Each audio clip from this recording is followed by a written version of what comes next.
In this episode 34 of the Daily Hustle, we study the Disney Institute and find out why emotional connections are the key to exceptional customer service that'll keep customers coming back. Also, the greatest daily win of the week of all time that happens near the episode. You'll want to stay tuned. Broadcasting from the box that rocks and Thrive15.com world headquarters, it's the Daily Hustle with Daniel McKenna.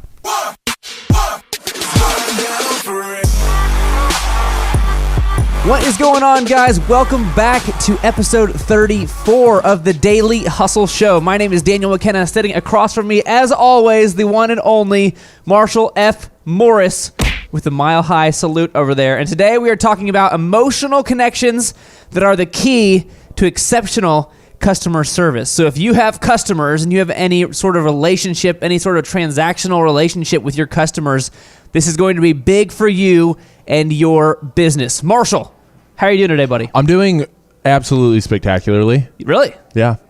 I like that. I'm just looking at that bird you got over there. Look at this big, this kind of a, let's see here. This is the 13th most patient mortgage professional according to the Canadian MBA. I believe this is a Steve Currington Award. Yeah.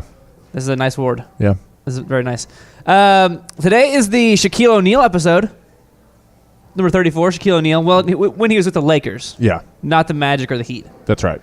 Or the Suns or the Celtics. Or the Cavs. Or the Cavs. We're running out of teams he didn't play for, but he was a 3-time NBA Finals MVP. Yeah. Do you remember when he was in his dominant form? Do you remember dominant Shaq? With the Magic, I think that was dominant form. Dominant to me, dominant form Shaq was with the Lakers. With the Magic, he was more agile. He would like run the floor more. The Lakers, he would just bully people around. I feel like you have a good argument there. Okay. I still prefer my Shaq better. That's fine. My Shaq's a 3-time NBA Finals MVP. So. Okay. All right. Whatever. All right. So let's jump into this topic here. And we're getting some great information from the Gallup Organization. You know the Gallup Organization, Marshall? The ones that do all the polls and all the research and give you stats that you can use to kind of form your own opinion. Yeah. Not Gallop, but right. Not or Gallip. No. Or Gallap. Nope. Or Gallouap. No, I wouldn't have thought to spell it like that. But you spell it Gallup. It's a polling organization. It's a polling organization, Gallup. Talking about their article, Customer Satisfaction Doesn't Count. Yeah. All right. Customer satisfaction doesn't count, Marshall. That's right. Okay. It stated that if you do not make an emotional connection with customers, then satisfaction is worthless. This research proved that customers do not buy strictly for rational reasons. It is much more important to engage customers on an emotional level. I'm going to translate that. Please do. They don't buy for rational reasons. Therefore, it's more important to get irrational with them. Just create irrational experiences. Oh my gosh, how you doing? What is the is it a Dale Carnegie quote? Yeah. Give me the Dale Carnegie quote.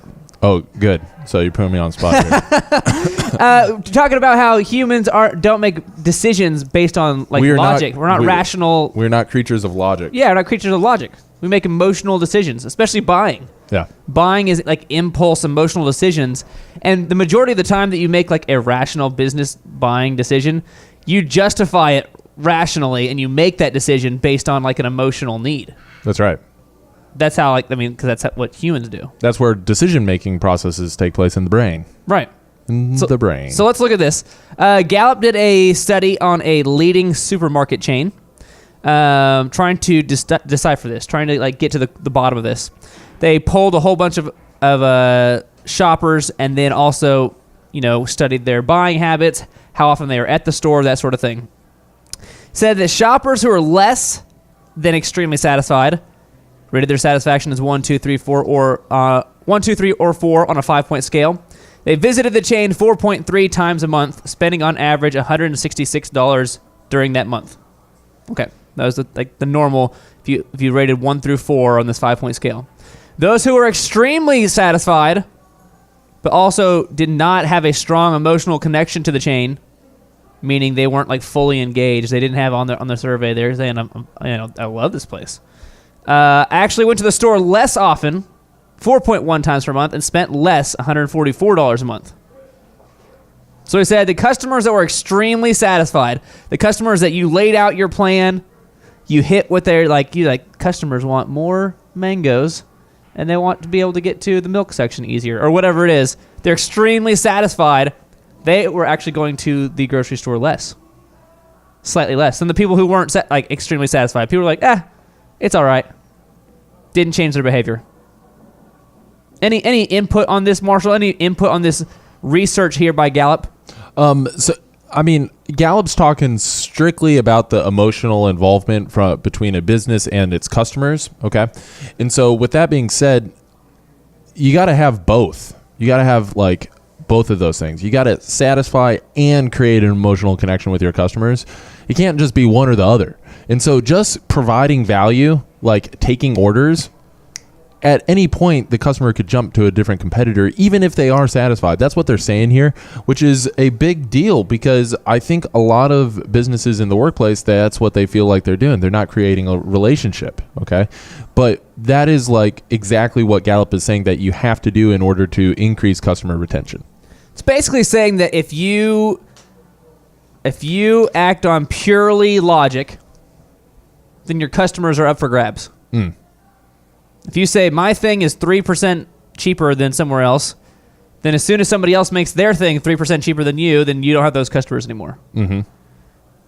If you say that my thing gets back to you in a month, record-breaking time, a month, and then somebody comes up with a way to get it back to you in three weeks, now your customers are up for grabs. Mm-hmm. But if you're emotionally invested in that brand, those small tweaks, those small different value offerings don't make a big difference. Mm-hmm. Here's some more research here for you. Additional research suggests that organizations that optimize emotional connection outperform competitors by 26% in gross margin and 85% in sales growth.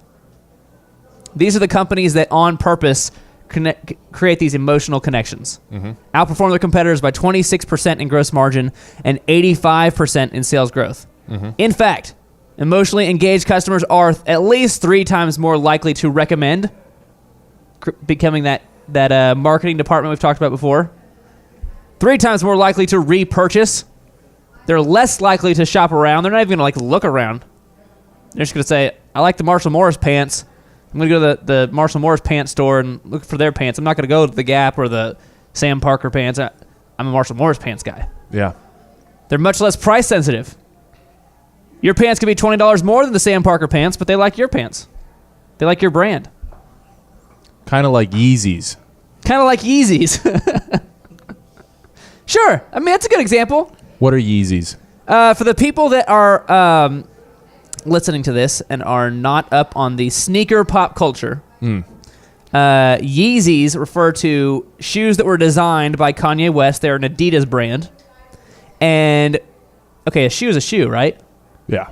Nike has made a ginormous business out of creating $5, $10 shoes and then selling them for $100, $150. Mm-hmm. Like retail, right? These Yeezys were being sold for $300, $400 on eBay, $500, $600, $1,200. Yeah, insane prices. I'm gonna look this up actually. Now that you brought this up, hang on. You talk about irrational buying behavior. People are going bonkers over Yeezys. They're no different. Goodness gracious! I know they're more expensive. They're crazy. This is from end of last year here. Says the sneaker collab, because this is when the Yeezys first came out. Right. End of last year. The sneaker collaboration between Adidas and Kanye West has sparked serious demand, which means bids on eBay start in the thousands, meaning you couldn't, they sold out, you couldn't get more of them. Now people are paying whatever to get them. The most expensive pair is the Yeezy Boost 750, the first Yeezy release of the year, in a size 11 for $20,000. Yeah. This is a shoe that cost Adidas probably $5 to make. Mm-hmm. I'm looking at one right now, currently for sale. That's $2,700 on jet.com. There it is. But it's got free shipping. Free shipping. So it's totally worth it. Free shipping. throw in free shipping. with Why do people value these $5 to $10 shoes drastically more than your Walmart shoe, or drastically more than like what you can find at your normal, Foot Locker or Dick's Sporting Goods? Or why is that? Well, you got people that are loyal to Kanye West. They love his brand. They have an emotional connection. I like what Kanye West raps about, therefore I'm going to buy his shoes. They like his style, his aura, Yeah. his brand. I mean, these are like brand new looking shoes. Yeah. You could argue that they're not like the coolest shoes you've ever seen. It's not like they there used to be shoes with wheels in them. Remember the wheelies? Those were amazing. Those were cool. I could never wear them. There's shoes with like the light ups, like the LA Gear light ups. Yeah. You can run around and see the lights. Yeah. I remember my aunt once bought me some Reebok pumps. Remember the Reebok pumps? Yeah, I never got those either. Pump those up. Yeah. I had one of those when I was like 10. My aunt bought me some. Yeah. These have no functional reason to be different than other sneakers. But they're Yeezys. But they're Yeezys. Yeah. People love the brand. Yeah. So they're willing to pay a ridiculous premium on them. Yep. Okay. So this is what this research was talking about here from Gallup. One more time, I'll give this to you. Emotionally engaged customers, people that care about the brand, are at least 3 times more likely to recommend, 3 times more likely to repurchase, they're less likely to shop around, and they're much less price sensitive. Hot sizzle. Is that things that interest you as a business owner? Right. Are those things that could help your business if people didn't shop around as much and they didn't care as much how much you charged, and they're going to tell more people about you, and they're going to buy more often? Are those things that interest you? Let's keep it going here. This next part is from the Disney Institute. The Disney Institute, Marshall. That's hot. We've talked about this a little bit in previous episodes. Why do you think that we would include research and articles and case study type stuff from Disney if we're talking about customer satisfaction? Why would I make sure that this was included in today's episode? Because this is the happiest place on earth. Go on. It's the happiest place on earth, and that's what they firmly believe, because if you are creating the happiest place on earth and creating the magical kingdom, you'd better satisfy them. If people are going to drop $5,500 to go to a trip to Disney World, then you'd better make it an experience that they're going to want to tell their friends and family about, or else they're not coming back. Aren't there Six Flags like spread out all over the U.S.? Yeah. Isn't there okay, so we're in Tulsa. There's a Six Flags down in Dallas, Arlington area. There's a Six Flags up in St. Louis. There's a Six Flags in Chicago. All of which are closer than the Disneyland in California and the Disney World in Orlando. Right. Not to mention we have like a frontier city in Oklahoma City. There's a Big Splash here in town. Texas has multiple theme parks. Bells. Bells used to be a thing. Used to be. I think they shut down Bells. I think that made your point. But, I mean, there are theme parks. Much easier to get to. Much less that I have to spend. The kids are little. They're not going to remember anyway. What do I care? Like, they're like, you know what I'm saying? Like, you're taking your kids, your 3 and 4-year-old kids that don't remember. They're not going to remember this. Why is it worth it in everybody's mind? Why is the big name, why is the big move you do as a parent, you take your kids to Disney World or Disneyland, you spend all this time to get there, all this money, because it's not cheap. The hotel, the food, the $15 hot dogs. Like, why? Because the kids are emotionally engaged with the characters that they see on all of the other branding. They're meeting the characters from the movies that they watch. They're meeting the people that are on their lunch boxes. Okay, and so like that's an emotional experience for them. Why, if I'm a parent, let's say I have no idea who my kids even like that are characters anymore. Why do I feel like, well, if I want to show my kids a good time, I've got to take them to Disney World? Why do the parents have to take them there? Yeah, if I'm a parent, why do so many parents take their kids to Disney World? Well, I mean, it's out of the way. It costs more money. Why is that the big name? Because it's the best. It's the best. It's every step of the way. So you're saying that because it's the best, I'm potentially brand loyal to the best, and I'm willing to pay a lot more and tell people about it and continue to come back? Yep. Oh, okay. Okay. This is from the Disney Institute. They say that okay is the new poor. How was your experience at Disney World? It was okay. That means something has gone wrong. That means it has not been a good experience. Okay is the new poor. And they reference that people talk. Do you think Disney knows how much people talk? If you go on vacation, if you're going to take a week off of work, aren't you going to like take a week off of work, go on vacation, take pictures, post them online, get back all your friends and all your family? How is Disney World? People are going to communicate about their experiences.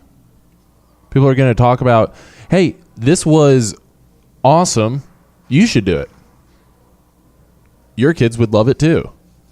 Do you think that of the businesses, the business owners we're talking to out here today, that their clients have friends and family who could potentially be their clients as well? Oh, yeah. Do you think that they're like, let's say they're a niche customer. Do you think there's other niche customers they might run into? Yeah. And that's the nature of a niche customer is most niche customers work together or socialize together or are geographically located together. So, and people talk. People talk. According to Disney research, that people talk. People talk. I could have told you that. Specifically addressing okay is the new poor at Disney, our goal is to exceed the expectations of our guests, and we recognize that satisfaction is dangerous. Why? Because a customer who is merely satisfied is still likely up for grabs in the marketplace. I love that line. Merely satisfied, up for grabs. If your customers are merely satisfied with what you're doing, that means they are up for grabs in the marketplace. In the service profit chain, they talk about the net promoter score. And anybody that ranks below a 7, I mean, 7 out of 10 is not bad. It's on the positive side. It's on the positive side. Yeah. Anything less than a 7 is considered a detractor, somebody that would jump ship. Below a 7. A 7's not that bad. So that's what they're saying here is merely satisfied is still likely up for grabs. If your customers that you are working with are merely satisfied, that means they can become somebody else's customers very easily. Right. Here's a simple example from the Magic Kingdom. Again, this is from the Disney Institute of how they train their cast members. Everybody there that works there they're a cast member. Talking about the difference between a transaction, an interaction, and a relationship, because they focus on this. They focus on creating emotional connections. Transaction. During the morning rush, a guest asks, "Where can I buy a Goofy hat?" Answer, "At the Emporium." You gave them what they needed. You satisfied the customer. They asked about a Goofy hat. You told them, "Hey, you can go get a Goofy hat over here." So that's a transaction. An interaction. The cast member adds, "Is Goofy your favorite character?" Oh man, now we're starting to get into something. Is Goofy your favorite character? You know you can see him along with the rest of the gang in the parade this afternoon. So wait, now this kid who's like, "I want to buy a Goofy hat." Now you're telling this kid, you can see him in the parade later today. You think that's going to freak out that kid? That kid is going to be so pumped. Yeah. I get to see him in the parade? Yeah. You're building some interaction there. It's a nice piece of additional information, add value to the guest experience. That's cool. Mm-hmm. So we talked about transaction, interaction, now relationship. Mm-hmm. Relationship, the cast member adds, "By the way, if you do stay for the parade, my favorite view is over in front of Frontierland near some of the shade trees. Be sure to stop by after the parade and tell me all about it."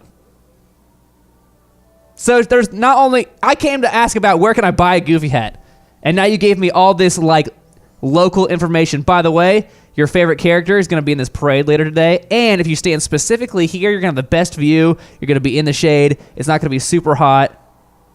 Go check that out and then come back and tell me about it. I want to hear about your experience. Creating a ton of value for the guest. And now you're creating, like, you're going to remember the one dude or the one lady who was like, they got me the perfect spot to see Goofy, made the whole trip for me, got to talk to this person. Like, that is excellent customer service. That's like creating that emotional connection. Mm-hmm. And that's why people keep coming back to Disney World. That's why they keep coming back. So what can you do in your business and what you do to create that emotional connection? What can you do to add value to the experience to where they're not satisfied? Because your customers, if they're satisfied, merely satisfied, that means they're up for grabs. Mm-hmm. And it's a lot harder to get new customers than it is to get current customers to reorder. Or tell a friend. Or to tell a friend. Last couple of lines here, Marshall. You might be thinking not everyone has the time to build a relationship like that at every encounter, but here's the payoff. When everyone in the organization, everyone in your organization behaves that way, customers will feel as though they have a relationship with the brand. It's not just Susan who works at the Emporium at Disney World. It's everybody at Disney World is awesome. Disney World is awesome. I want to buy more Disney World stuff because everybody there is awesome. What we've learned at the Disney Institute is that customer loyalty is based on what people do. Brand loyalty is based on how people feel. Thereby, emotional connections lead to economic outcomes. And that's the big deal. Yeah, you got to create the emotional connection. You got to create a reason for them bigger than them just purchasing, the exchange of a transaction. You got to create an experience that's bigger than that, and then they will become loyal to your brand. Then you can sell them both an iPod and a TV. You can sell them a silver llama and a gold eagle and a silver horse. Yeah, because I love the silver llama brand. Yeah, the brand. They're loyal to something bigger than the actual product or service. And that comes with an emotional connection. That's right. One more phrasing here, one more statement here for you to just get it in your dome. Get in your dome. Positive emotional connections will ultimately drive the length and frequency of that customer's engagement with your organization. It's why Disney believes that the power of service lies in the ability to create an emotional connection rather than a purely rational connection. That's where the power of service lies. The ability to create an emotional connection rather than a purely rational connection. And all the research and all the polls that Gallup does backs this up, says that's how you make money. That's hot. That's how you make more money. That's hot. Emotional connections lead to economic outcomes. I don't know, if you're a business owner, that might interest you. That might be something that you'd be like, yeah, I could use some economic outcomes. You guys, I'm sorry, Marshall's out of control. We need to calm him down over here. Need to get him a tranquilizer or something. We're gonna have to bring the tranquilizer gun. Horse tranquilizer for the next episode because Marshall is out of control. Marshall, what's your favorite Disney character? Goofy. Goofy? Yeah. I'm so glad you said that. Because we're going to move on to the Daily Wins of the Week. Hot sizzle. It's time for the Daily Wins of the Week. And Marshall, I need you to announce Daily Wins of the Week as if you were the character Goofy.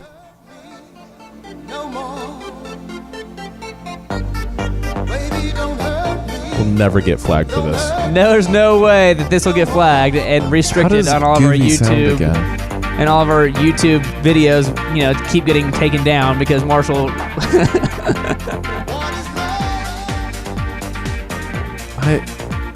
I don't know. I don't remember how Goofy sounds. He's your favorite character. What do you mean you don't know how he sounds? Yeah, he's my favorite character like 10 years ago. It's not like I've watched. What movie is Goofy in? I couldn't even tell you that. The Goofy movie, maybe? Goofy. I remember that. Maybe the Goofy movie. How doesn't he do the laugh? Doesn't he do the laugh? He does have a laugh. Yeah. How does he do that? That's pretty good. Yeah, we'll try that again. You can mix that into the Daily Win. That's fine. Okay. By the way, I'm over here trying to pull up like the some kind of Goofy for me. Yeah. I'm trying to. I don't know. Hey, I don't know if this is gonna work. I just feel like You forgot your lunch. okay. They've been laughing since Oh, this is from the Goofy movie, and this is No more Maxie the geek. No well, more yeah. See, this is a whole song about Goofy as the dad from Goofy's kid Max. Go back to the beginning. Yeah, that'll be the best. Helpful. That's helpful for me. Yeah, here's. Wait up! You forgot your lunch. Okay. So now you got some kind of You got reference some point. reference here. That's Goofy right there. And now we need to hear the daily wins of the week, brought to you straight from Disney World and Goofy. Dan and Sam, we got coming up here something special. We got it coming up here, Dan. You got to make sure that we get this in before the end of the show. And coming up next, everybody, you got to stay tuned because we got the daily wins of the week. That was your best one yet, by far. By far the best daily wins of the week.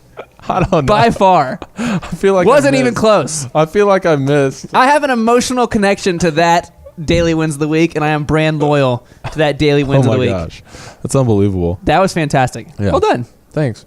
Okay, so go ahead and jump in here to the daily wins of the week. I would if you'd given me all 4 papers. What? You don't have it? No. Oh, well, I guess I get to do the daily wins of the week then. Yeah. Daily win of the week, Spirit, Soul, and Body. Remember we announced just a couple weeks ago we had just launched their website, right?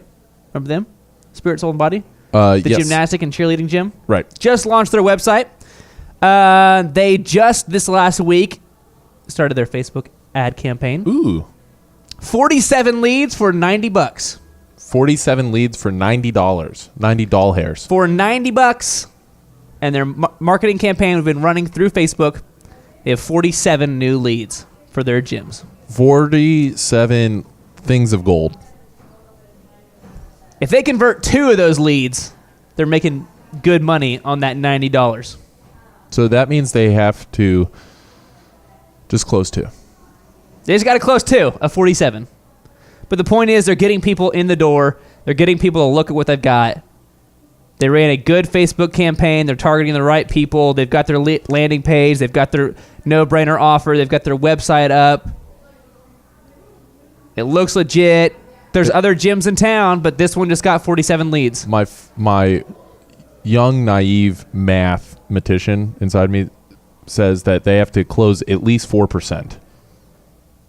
Naive mathematician. Yeah, naive. Naive like you don't know how the world works yet, but Yeah. you're good at math? Yeah, Okay.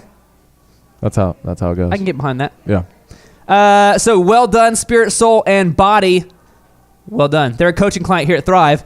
And if you don't know what we do, Marshall, I'll let you tell them this time. If you don't know what we do yet, if you've seen any of our other previous 33 episodes, episode 34, we're on the Shaquille O'Neal episode.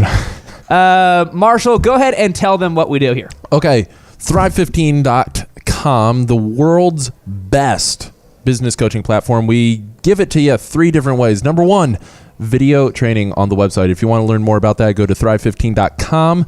Check it out. Sign up for an account. You can watch thousands of videos to learn how to start and grow your business. Number 2 is if you go to thrivetimeshow.com/workshops. You can come out to one of our 2-day workshops. It's a 16-hour intensive workshop training where we are going to provide you the things that you need to grow your business. Not hype, not bashing beach balls around with thousands of other peoples, but rather a small, intimate group of people that are also looking to grow their business and looking to walk away with the tools that they need to actually take action in their business. And lastly, number 3, we actually work one-on-one with business coaching programs for you and any of your partners. And so if you want to learn more about the business coaching, go online, Thrive15.com, fill out a form to get your free business evaluation. And if you do so, and you mentioned that you heard about it here on the Daily Hustle, you can actually get a free copy of the Thrive book written by the U.S. Small Business Administration Entrepreneur of the Year, Mr. Clay Clark. Dan, over to you. U.S. Small Business Administration entrepreneur. That's an impressive statement, and you nailed it the first time. Thank you. And that's Clay Clark, the COO of Thrive15. And you just got the facts. You just got the facts about what we do. If you're looking to supercharge your business, we can help you in one of 3 ways. And we would love to hear from you. All right, Marshall, that is it for today. Episode 34, the emotional connections are the key to exceptional customer service. That's right. So if you want to bring your customers back and you want them to spend more and you want them to tell other people, start establishing those emotional connections. For episode 34, over there, Marshall F. Morris over here, Daniel McKenna. This has been the Daily Hustle Show. We'll see you next time.